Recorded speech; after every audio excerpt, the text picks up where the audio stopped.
Welcome viewers. So today I want to look at chemistry and the production of ammonia, both in the laboratory at upper process. So the production of ammonia, that is our discussion for today. Now we need to understand that ammonia is made up of two nonmetals, hydrogen and nitrogen. These two nonmetals, they bond covalently to produce the gas called ammonia. Therefore, the discussion, ammonia, we are saying it is a gas.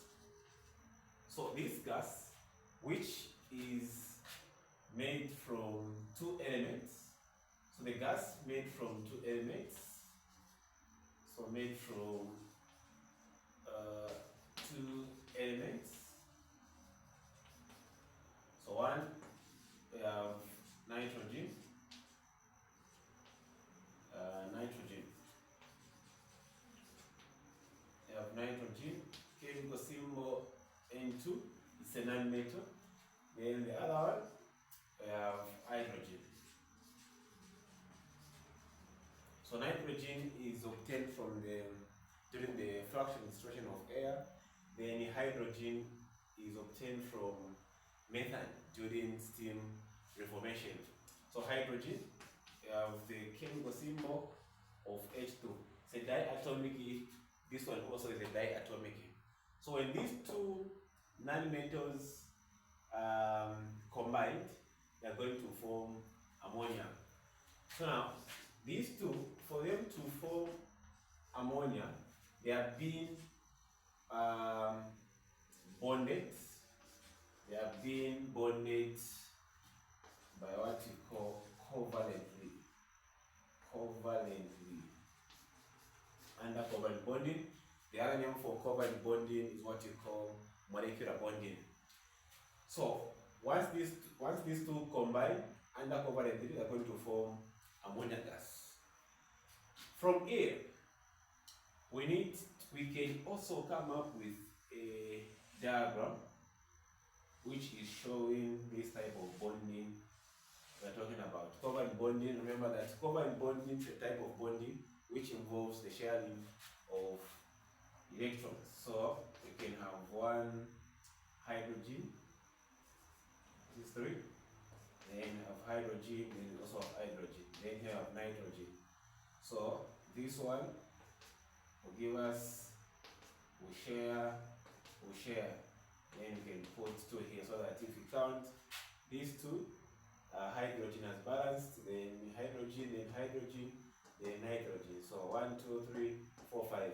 Remember that nitrogen has a valence of has 3 electrons in its outermost shell, so which is not stable. Now because it's an element, it cannot lose. But since it is coming up with this hydrogen, so they're going to share the electrons in their outermost shell in order to form a stable compound. Then we need to understand again, apart from this, we need to understand how ammonia is produced in the laboratory. So the production of ammonia in the laboratory, so it's a production of NH3 in the laboratory. Okay, so the production of ammonia in the laboratory.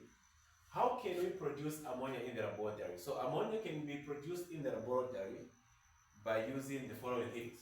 Number one, we can use what we call ammonium salts.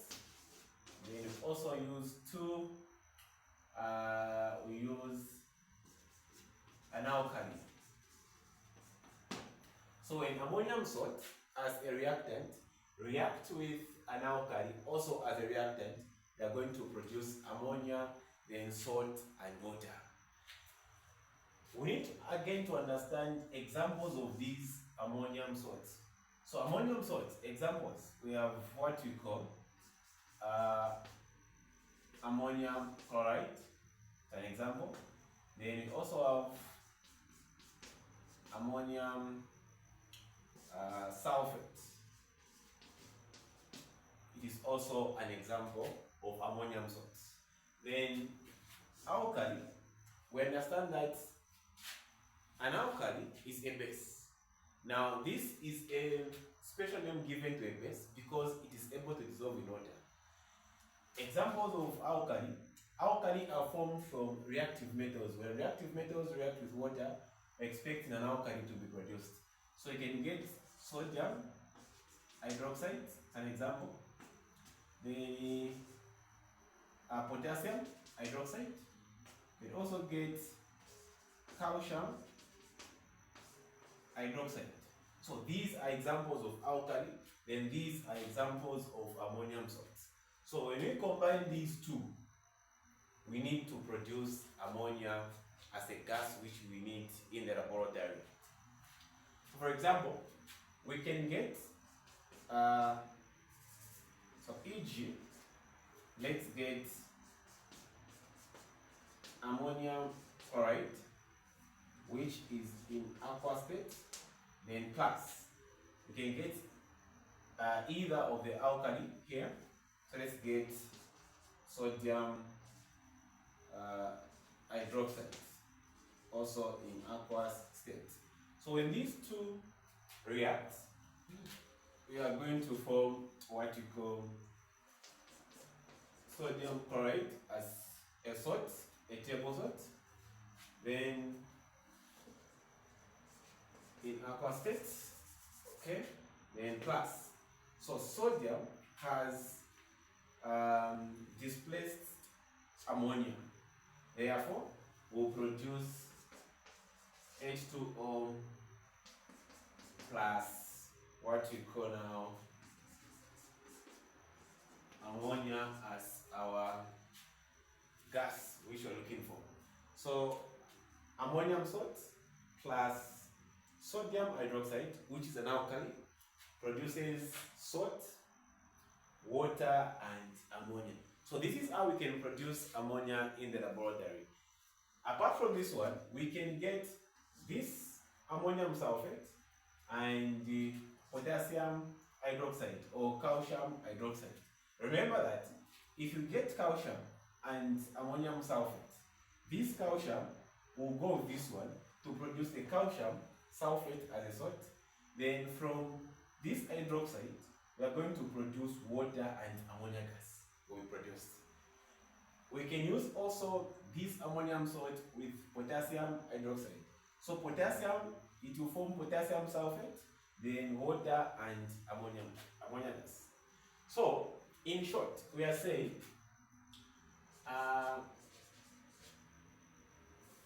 ammonium salt plus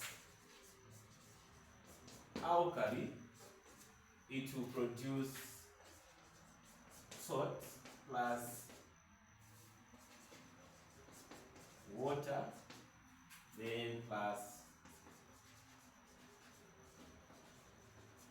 ammonia. So this is the way the equation should be. Then after you write an equation, of course, you need to have that ability to balance the equation. Then we can come up with a diagram, a simple diagram. I'll remove this part. A simple diagram to illustrate what we are talking about. Remember that when this process is taking place, it must be involved. So let's say we have a round bottom flask. Okay. So this is a diagram which you can use to demonstrate how ammonia is produced in the laboratory.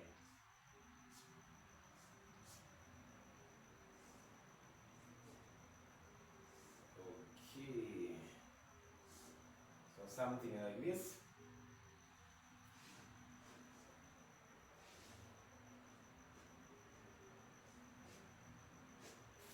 Alright. So here we'll put something like this.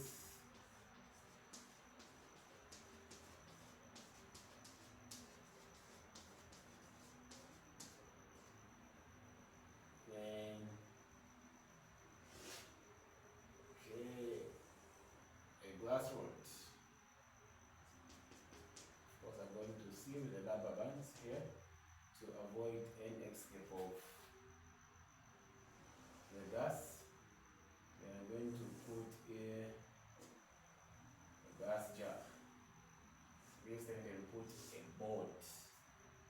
Boat. Of course, a boat will have a hole where this glass rod will pass. Then here it's open.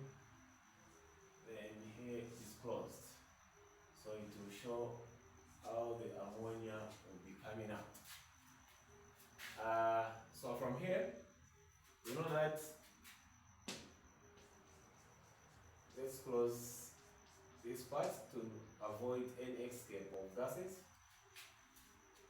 Alright, so this one now, we can get any ammonium salt of our choice and any alkali of our choice.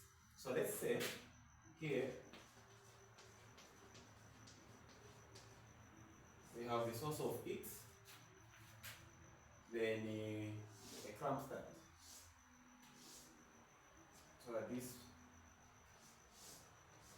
part can be stable. We have a clamp stand to hold this part. Then of course I'll be using chemical symbols. Let me get potassium hydroxide plus ammonia. Ammonium 2 sulfate, like this. So this is the reagents which we have inside. Then here we know that this part will be calcium hydroxide. So this calcium hydroxide as drying agent. So calcium hydroxide is used as a drying agent to dry the ammonia which is being produced there. Then here we find that ammonia now are going to get ammonia gas. So ammonia gas, the ammonia gas which will come out from here, it will displace air because ammonia is lighter than air, or it is less denser than air. Of course, it is a gas jar. Of a gas jar there. Then we have a conical flask.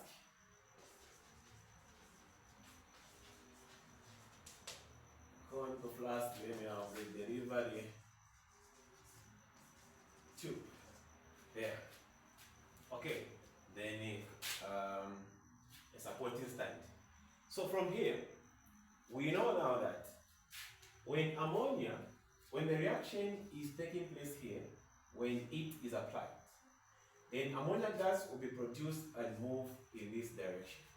So this ammonia gas, which is coming in, remember that when you look at this equation, ammonium chloride plus sodium hydroxide, although these are not the reactors I have used, just to demonstrate, we're going to produce salt, water, and this ammonia gas. So this ammonia gas, it has been produced, also water has been produced. So this ammonia gas, which is coming here, it contains moisture. This is the reason why we're using calcium hydroxide to dry it, so that when the gas comes out, it will come as a clean, dry gas.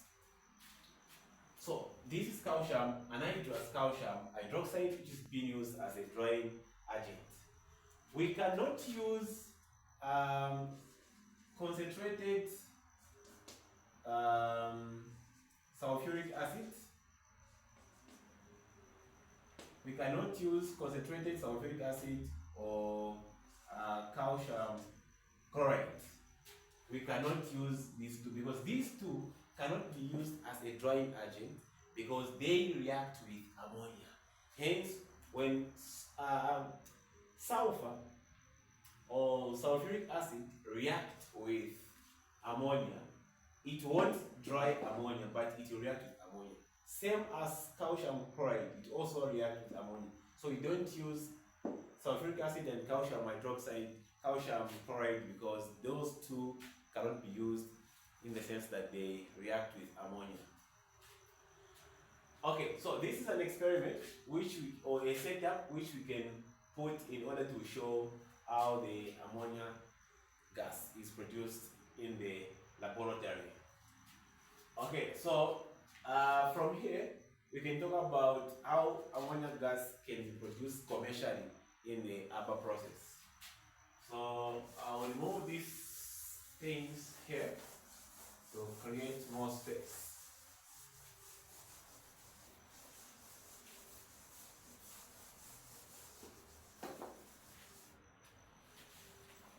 Okay, so now let's talk about Abba process. You know that Abba was a person who came up about this process. Now, in the Abba process, earlier on I touched on the requirements, or should I say the elements, which are combined in order to produce ammonia. So we use Abba process to produce ammonia on the large scale. So what happens in the Abba process? We need to understand this process. So in the Abba process, same requirements or same reactants, so nitrogen and hydrogen will be in a reaction to produce ammonia. So this Abba process now, we'll start with the diagram so that we can simplify the topic very fast. So in the Abba process, we have this thing. So the first thing, since it's a process, we have a purifier,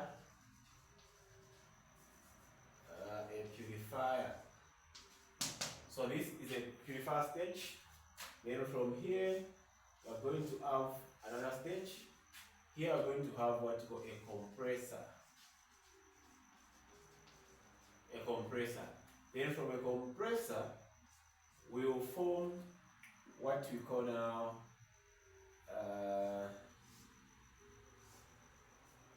the heater. It will come into the heater. So here in the heater, then we are going to have what you call a converter, like this. So let me write here. We have a converter. Then in this converter, there are what you call the ion pellets. These are ion pellets. So these ion pellets are the ones that are acting as a catalyst. So ion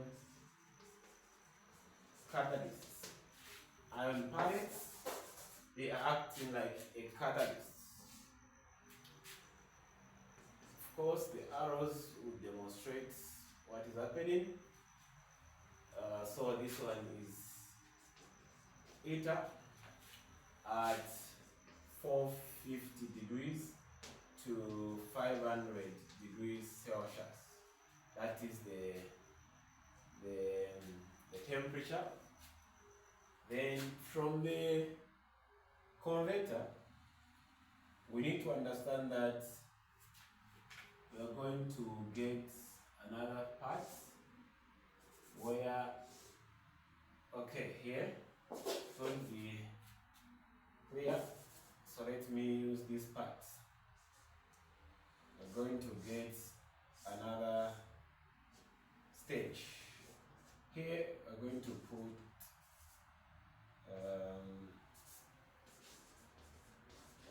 refrigerator. Okay. Then after here, we need to understand what will happen now. So when now nitrogen 2 and hydrogen 2 are put into a purifier will remove all the impurities from these two gases. Then these gases will proceed into a compressor. Then the compressor here will compress these two gases such that they become now to be a bond. So nitrogen and hydrogen proceeds into a processor. In the compressor, these two will be compressed such that they become reduced in terms of their amount. Then from here, they are going to pass through the heater. Then in the heater, at 450 degrees Celsius to 500 degrees Celsius. Remember that they put temperature in some experiments. They can also put at 350 or 300, depending on how fast or the rate of reaction they want to achieve. So from here now, from here, the two elements comes, then you have hydrogen here, comes into the heater, they will be heated, then from here, they will come down into a converter. A converter now will convert this hydrogen and nitrogen into ammonia.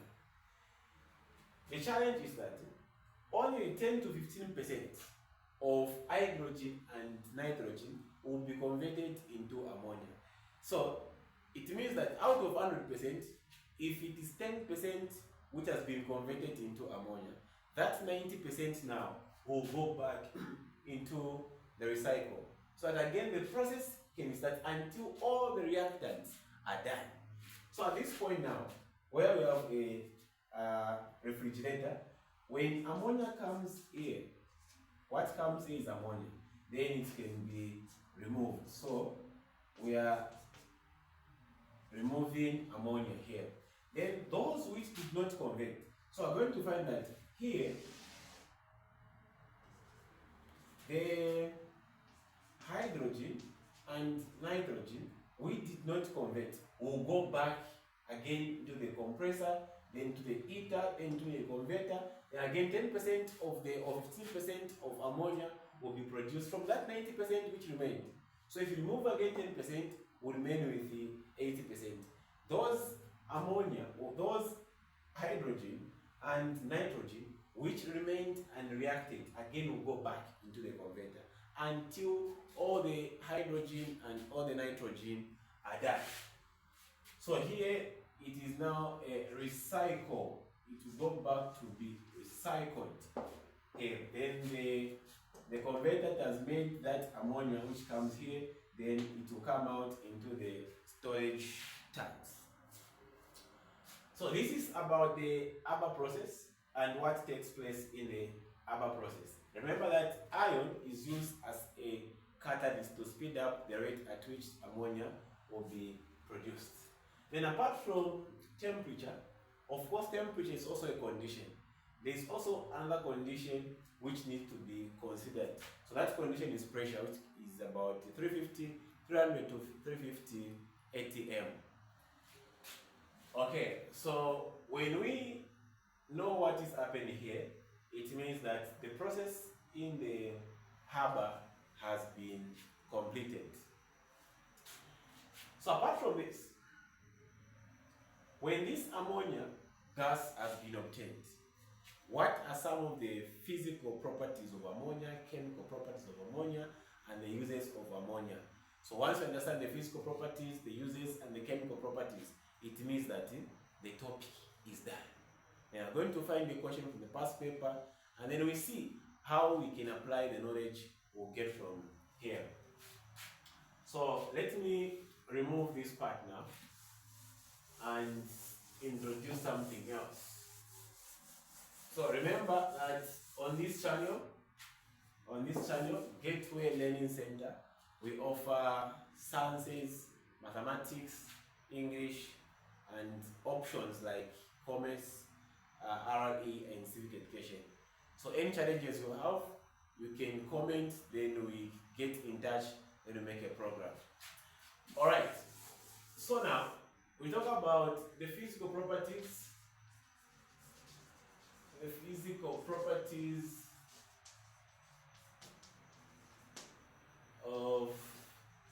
of course, ammonia. The physical properties of ammonia. So physical properties, we will talk about 3, 4, or 5. The first one, we need to understand that ammonia, since ammonia cannot be collected over water. Why? There is a reason why ammonia gas cannot be collected over water. So Ammonia gas cannot be connected over water because of this physical property. We'll say it is very soluble in water. So something which is soluble in water, when you dissolve it in water, it will react. Hence, we will have no party or capacity to correct it. So ammonia gas cannot be corrected over water because it is soluble in water. So this is also one of the physical properties of ammonia. Then the other one. Remember that ammonia is an alkali. So because ammonia is an alkali,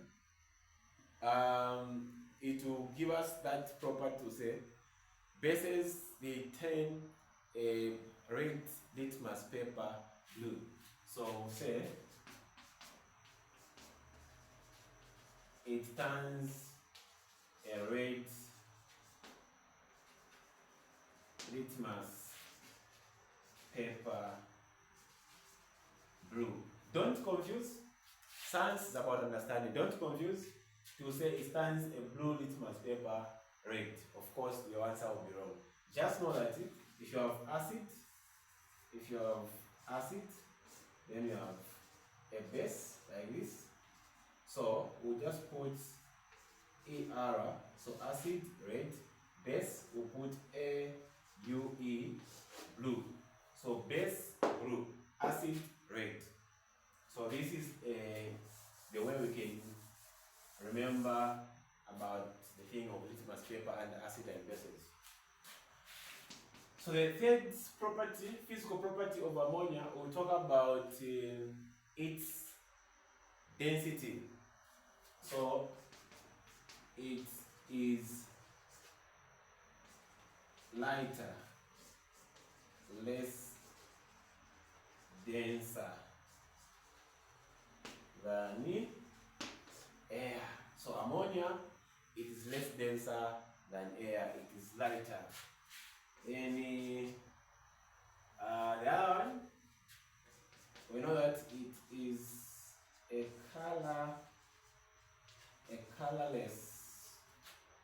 colorless gas which is poisonous. It is poisonous. It's a poisonous colorless gas, ammonia.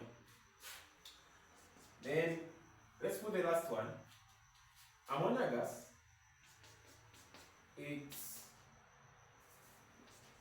has a choking or a pungent. As a choking smell, pungent smell. It's like when you breathe it, you will not be comfortable with the gas. You'll be choked. So these are some of the physical properties which we can talk about under ammonia. Alright, so having talked about the physical properties, we can also look at some of the chemical properties of ammonia. So remember, I've said one of the physical properties of ammonia, it is very soluble in water, it can dissolve in water, then it turns a red litmus paper blue, less denser, or it's lighter, colorless gas, which is poisonous. Then of course, there's a pungent smell. Ammonia gas forms what we call the fountain of water. In that experiment. So we'll discuss on that one later on. Alright, we proceed. Okay, physical. We just move physical. That is our process. So physical, we talk about now what you call chemical properties of ammonia. Chemical reactions. Talking about reactions. Number one, ammonia gas can react with the fumes of hydrogen chloride to produce what? So I say one, ammonia gas can react with hydrogen chloride to produce what? So if we have ammonia gas plus hydrogen chloride, what are we expecting to get? Expecting to get ammonium chloride as a salt. So whenever ammonium chloride ammonium gas react with hydrogen chloride, they are going to produce a salt, which is ammonium salt, ammonium chloride. That's the first reaction. So just understand what I've said. I won't write the statement, but I've written the statement in form of the word, the chemical equation. The second one, ammonia gas is used as a reducing agent. We know that a reducing agent is something which is removing oxygen from another substance. So ammonia plays that role. So ammonia gas is regarded as a reducing agent. In this question, we need to understand that ammonia gas reduces copper 2 oxide into copper, which will become now a pure copper and brown in color. So for example, let me come up with a chemical equation. We have copper 2 oxide, which is solid. You react it with ammonia gas. Then what will happen now is that this copper 2 oxide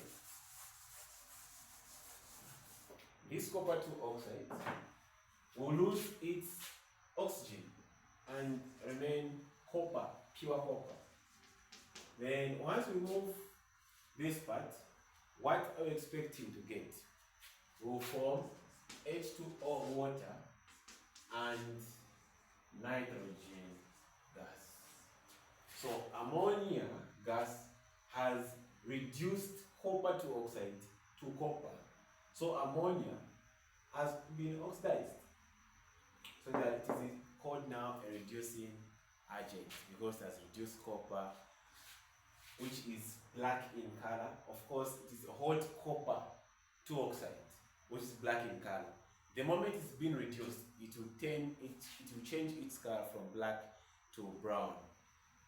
In that case, we have known that copper has been produced. So ammonia is a reducing agent. Now I want us to understand these two things. Ammonia does not support burning. Ammonia does not support burning. But this ammonia reacts in pure oxygen to produce water and the nitrogen gas. When ammonia reacts in pure oxygen, it's like forming ammonia plus oxygen, ammonia plus oxygen. It will produce now, remember this is oxygen, it will produce water and nitrogen gas. I'm not balancing the equations. I'm not interested in that part. I'm not balancing the equations.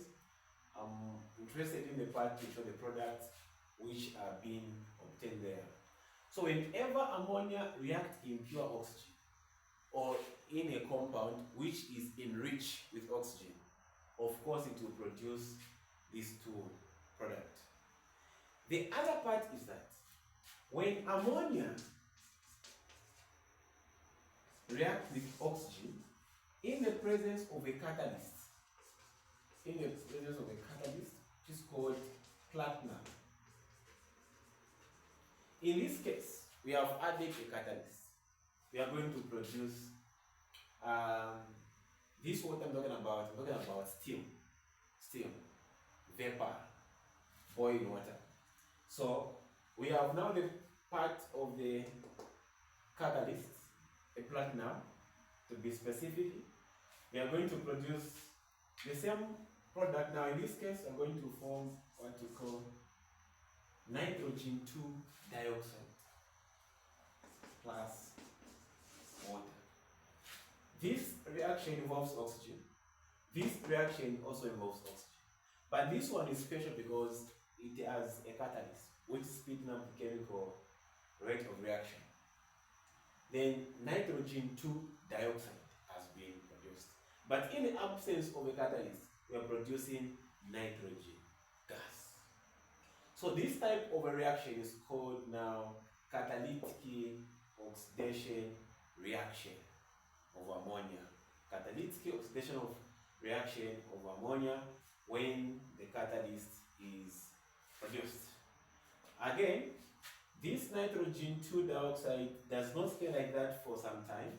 It's being reacted with oxygen to produce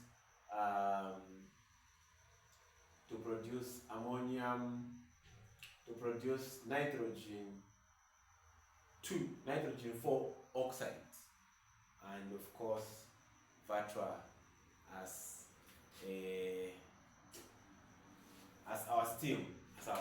So this one will also react with oxygen to produce nitrogen 4 oxide and steam. So that is not cold water but steam. So these are some of the chemical reactions under ammonia. Apart from this chemical reaction, the last part we can look at what we call now the uses of ammonia. The uses of ammonia. Okay, people. It's nice to learn science because science is real. The good part about science is that when you are not understanding it, it will fail you. That's a good part. If you don't understand it, you master it, it will fail you and it will show. So it has that evidence to say this person was not understanding but mastering the information. Okay, uses of ammonia. Of course, there are a lot. So just get about those which are common. Uses of ammonia. Number one, we understand that ammonia is used to make what? Nitric acid. Nitric acid. Ammonia is used to make nitric acid. Ammonia, so it is used to make fertilizers.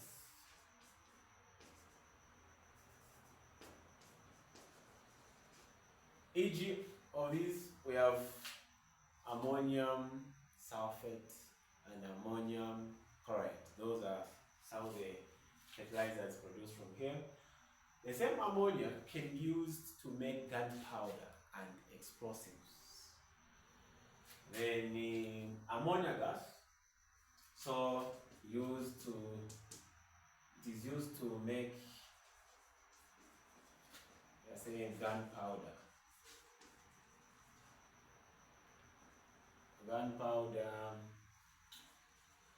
and explosives.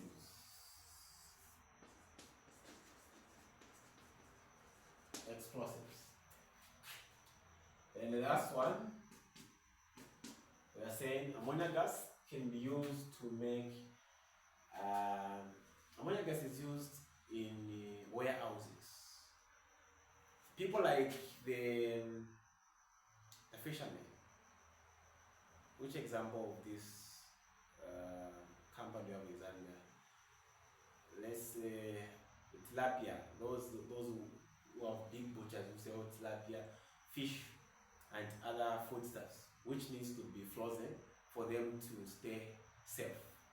So ammonia gas is used in refrigerators to ensure that those food products are kept safely. Apart from the warehouses, the same ammonia gas is used in those cool trucks. Those trucks that get foodstuffs that can be stored when there is no access of fridge. So we have those type of vehicles that carries food, which also have the refrigerator. So ammonia gas is also used in those kind of transportation. So that is it for today, and the production of ammonia. Next time we'll talk about the production of nitrogen, hydrogen in the laboratory, of course also at the large scale. So remember to subscribe and like and share the videos. You also benefit those who are preparing for the exams, tests. We are there for you. Then apart from that, tell us where you are facing challenges. As Gateway Learning Center, we are on your services. So see you. We will meet next time when I'll bring the other question to try to answer by using the same information which we have learned today. Thank you for now.